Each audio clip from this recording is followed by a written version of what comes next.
এইবার নায়িকা হতে চলেছে খলনায়িকা।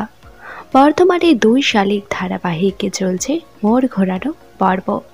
একেবারে অন্যদিকে বাঁক নিয়েছে ধারাবাহিকের গল্প। সাম্প্রতিক পর্বে দেখানো হবে স্মৃতিশক্তি হারিয়ে ফেলবে আঁকি, আর তার সুযোগ নিয়ে এইবার আঁকিকে ভিলেন বানাবে শত্রুপক্ষ। রেবেকা সাজিয়ে তাকে অনিমেষের ভাই পাঠাবে তাদের বাড়িতে। পুরনো সবকিছুই ভুলে গেছে আঁকি। তার সাথে ঝিলিকের দেখা হবে, তবে ঝিলিক দেবা সহ বাড়ির কাউকেই চিনতে পারবে না সে। তবে তাকে সবকিছু মনে করানোর চেষ্টা করবে দেবা এবং ঝিলিক। আপাতত নেগেটিভ চরিত্রে দেখানো হলেও কিছুদিন পর আবার নায়িকার চরিত্রে ফিরে আসবেন অভিনেত্রী। এদিকে আবার খুঁজে পাওয়া যাচ্ছে না গৌরবকে।